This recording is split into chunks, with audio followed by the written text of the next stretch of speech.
के पास veto power है? जल्दी से बताओ भाई, जल्दी से आंसर करो।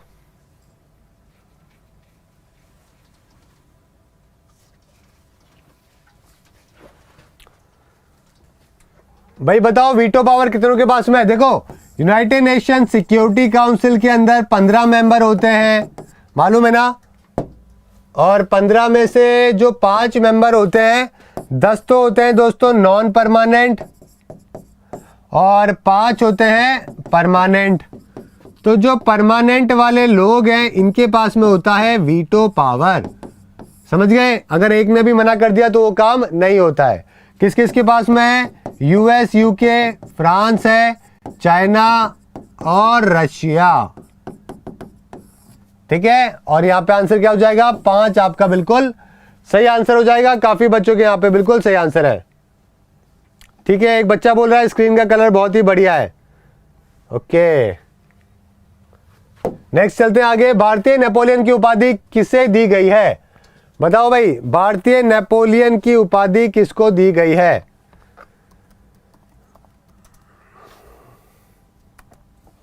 जल्दी से आंसर करो। नेपोलियन बोनापार्ट 15 अगस्त को पैदा हुआ था, पता है क्या आपको? नेपोलियन जो है उसका जन्म हुआ था 15 अगस्त को। 15 अगस्त 1769 के अंदर जो है नेपोलियन बोनापार्ट का जन्म हुआ था, मालूम है ना? फ्रांस जो है फ्रेंच स्टेटमैन था, मिलिट्री लीडर था। फ्रेंच रिवॉल्यूशन के टाइम पे जो है काफी सक्सेसफुल कैंपेनिंग है जो कि इसने करी थी। ओके, चलो, तो भारत में किसको बोलते हैं? समुद्रगुप्त को कहते हैं। बिल्कुल सही बात है दोस्तों, समुद्रगुप्त को जो है वो नेपोलियन कहते हैं। बिल्कुल सही है आपका जवाब। काफी सारे बच्चों का आंसर यहाँ पे बिल्कुल सही है। और साथ में वीडियो को शेयर कर देना ताकि और भी बच्चे ज्वाइन कर सके। आयुर्वेद के वैद्य चिकित्सा का भगवान की किसे मानते हैं? बताओ भाई, यानी कि फादर ऑफ आप बोल सकते हैं आयुर्वेद किसको कहते हैं? जल्दी से बताइए आंसर क्या होगा।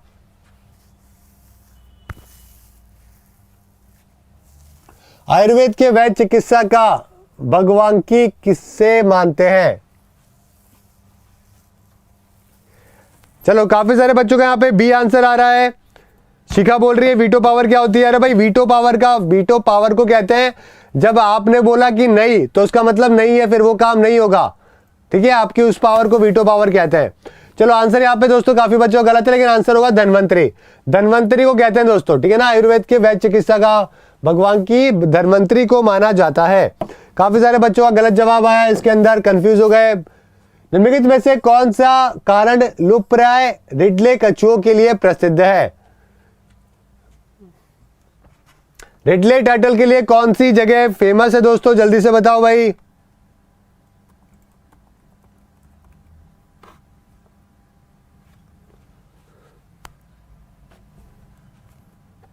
आंसर क्या होगा?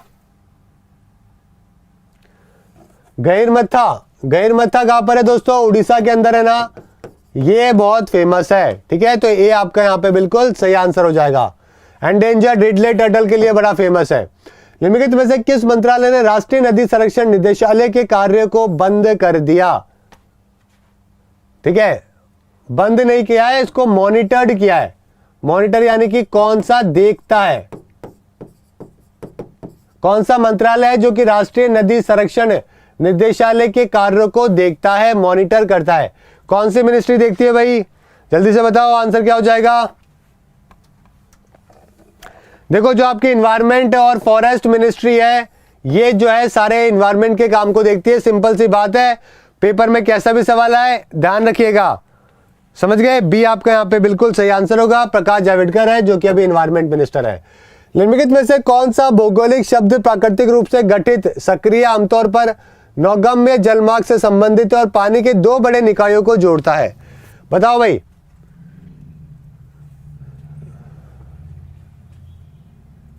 दो अगर पानी की वाटर बॉडीज है, जैसे कि मान लो यहां पर भी पानी है, यहां पर भी पानी है, ठीक है, यहां पे लैंड है, यहां पे भी जमीन है, तो ये जो एरिया जोड़ते हैं इसको क्या कहते हैं? इस एरिया को क्या कहते हैं भाई? जल्दी से बताओ आंसर। इसको क्या कहेंगे इस एरिया को? हैं? बिल्कुल सही है दोस्तों, स्ट्रेट आपका बिल्कुल सही आंसर है, सी आपका बिल्कुल सही आंसर होगा। ठीक है, पेनिनसुला दोस्तों 3 साइड पानी वाला होता है, आइलैंड होता है जिसके चारों तरफ पानी होता है। ठीक है, गल्फ होता है खाड़ी, छोटा सा एरिया जो निकल के जाता है, और ये जो है जिसके बारे में हम बात कर रहे थे, सी आपका बिल्कुल सही आंसर है। ठीक है ना।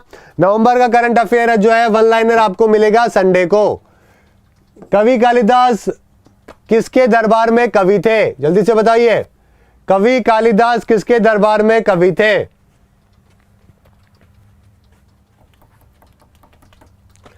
आंसर करो भाई, क्या होगा? कवि कालिदास के बारे में आपको बताना है, किसके कवि थे। आंसर हो जाएगा चंद्रगुप्त द्वितीय दोस्तों, बिल्कुल सही है आपका सी आंसर। निम्नलिखित में से कौन सा दुनिया का सबसे बड़ा द्वीप समूह है? बताओ भाई, सबसे बड़ा द्वीप समूह कौन सा है?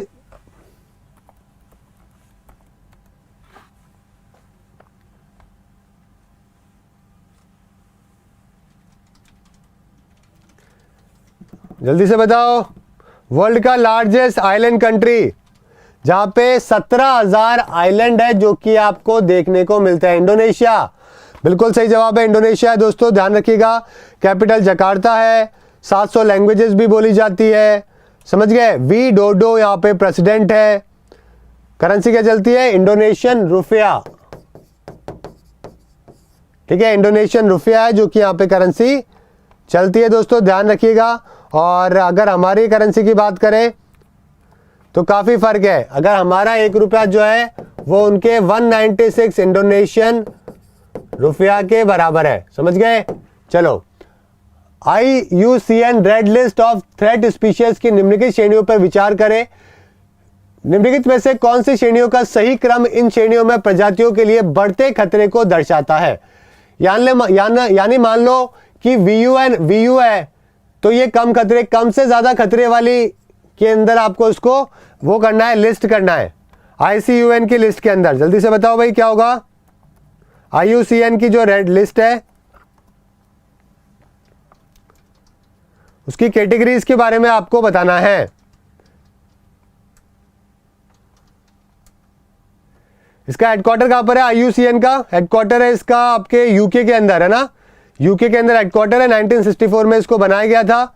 जितने भी वर्ल्ड के अंदर कंजर्वेशन जो है ना, कौन कितना रिस्क के ऊपर है, ये सारी जानकारी यही लोग देते हैं। ठीक है, इनकी लिस्ट होती है, जैसे कि अगर इन्होंने डाल दिया एक्स से EX के अंदर, EX का मतलब होता है एक्सटिंक्ट, यानी कि दोस्तों ये यहां पे अगर कोई जानवर चला गया तो इसका मतलब है कि अभी वो आपको दुनिया में देखने को नहीं मिलेगा, समझ गए, पूरी तरीके से दुनिया में जा चुका है। इसी तरीके से एंडेंजर्ड, इसी तरीके से दोस्तों सबसे कम होता है वल्नरेबल। वल्नरेबल का मतलब होता है दोस्तों सबसे कम जो है। ठीक है, ये है कि भाई अभी तो ये काफी सारे हैं, लेकिन ये दुनिया में आगे जाके जो है वो क्या हो सकते हैं, खत्म हो सकते हैं अगर हमने बचाया नहीं तो। ठीक है, उसी तरीके से एंडेंजर्ड होते हैं, यानी कि जिनके ऊपर ज्यादा खतरा है। उसके ऊपर होता है क्रिटिकली एंडेंजर्ड, यानी कि जो कि जाने के कगार पर है, समझ गए। और EW का मतलब है कि एक्सटिंक्ट इन द वाइल्ड, यानी कि सिर्फ और सिर्फ थोड़े से एरिया में बचे हैं, बाकी पूरी दुनिया से जा चुके हैं। ठीक है ना, तो आपका लिस्ट क्या हो जाएगा? ए आपका यहां पे बिल्कुल सही आंसर आ जाएगा। ठीक है, समझ गए, extinct in the wild. Okay, इस तरीके से मतलब अगर एक्सटिंक्ट इन द वाइल्ड की भी बात करूं ना, अगर मैं EW की भी, तो EW के अंदर भी आपको दोस्तों 79 जो है वो आपको मिल जाएंगे लिस्ट में, जिसमें से 39 तो आपको एनिमल मिल जाएंगे और कोई 39 आपको कोई प्लांट मिल जाएंगे, समझ गए। तो इस तरीके से स्पीशीज ये सब आपको देखने को मिल जाएंगे। ठीक है, तो ये आपको यहां पे ध्यान रखने हैं दोस्तों, पेपर पॉइंट ऑफ व्यू से भी इंपॉर्टेंट है। ओके, आगे बढ़े अगले सवाल की तरफ। नेक्स्ट सवाल है आपका, इलाहाबाद के स्तंभ में किसकी उपलब्धियां उत्कीर्ण है? जल्दी से बताओ भाई, इलाहाबाद इंस्क्रिप्शन के बारे में आपको बताना है। काफी बच्चों ने स्किप कर दिया पिछले वाला क्वेश्चन, चलो बहुत अच्छी बात है, बताओ भाई।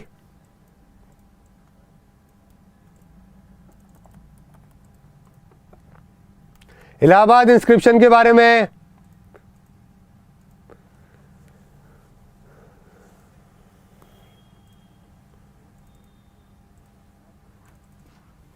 देखो दोस्तों, एक बात ध्यान रखिएगा, इलाहाबाद पिलर या फिर अशोक स्तंभ जिसको कहते हैं, ठीक है, अशोका का पिलर है।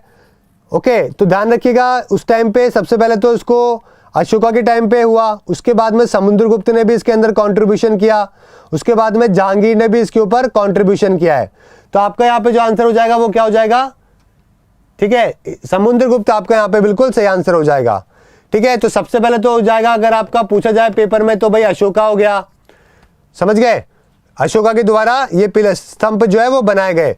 उसके बाद में आपके समुद्रगुप्त हो जाएगा, फिर उसके बाद में जहांगीर जो है उसने भी इसके ऊपर काम है जो कि करवाया था। ठीक है, ध्यान रखिएगा ये सब बातें। अकबर ने भी एक पिलर को जो है मूव करवाया था।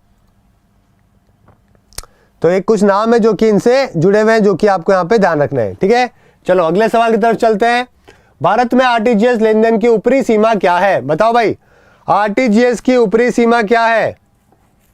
आरटीजीएस की मिनिमम तो होती है, पहले दोनों बता दो, मिनिमम और मैक्सिमम, दोनों आप ही बता दो मेरे को, मिनिमम बता दो और एक मैक्सिमम बता दो। दोनों सवाल जो है वो पेपर के अंदर आते हैं।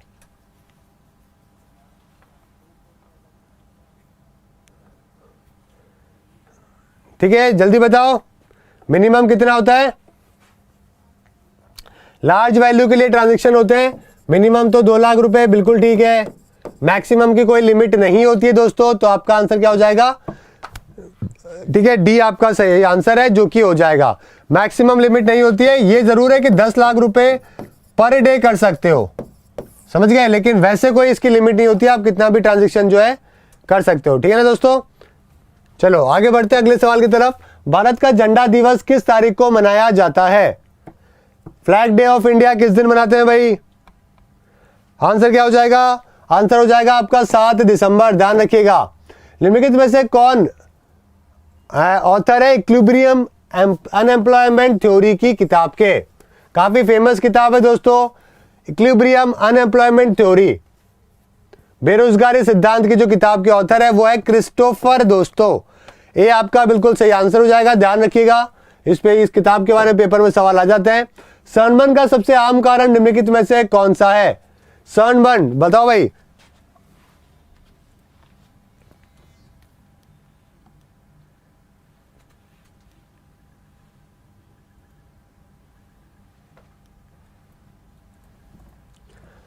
आंसर क्या होगा, बिल्कुल सही है, यहां पे अल्ट्रावायलेट रेडिएशन, यानी कि ए आपका बिल्कुल सही आंसर है। ठीक है, नेक्स्ट है, निम्नलिखित में से कौन सा सही मिलान नहीं है, बताओ भाई, कौन सा इसमें से सही नहीं है।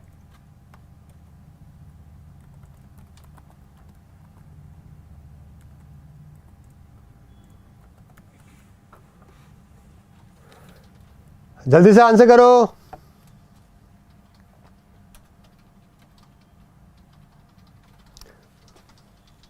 देखो यहाँ पे शार्क बे ऑस्ट्रेलिया में है, ठीक है, कैरास्को नेशनल पार्क भी बोलीविया में है, ककाडू भी है ऑस्ट्रेलिया में है, लेकिन अटलांटिक फॉरेस्ट जो है रिजर्व है दोस्तों, ये फ्रांस के अंदर नहीं है, ये है आपके ब्राजील के अंदर, समझ गए। तो सी आपका यहाँ पे बिल्कुल सही आंसर हो जाएगा। निम्नलिखित में से कौन सा दुनिया का सबसे बड़ा प्रायद्वीप है, सबसे बड़ा लार्जेस्ट पेनिनसुला, पेनिनसुला मतलब जिसके 3 तरफ पानी है। जल्दी से आंसर करो भाई, क्या होगा इसका आंसर।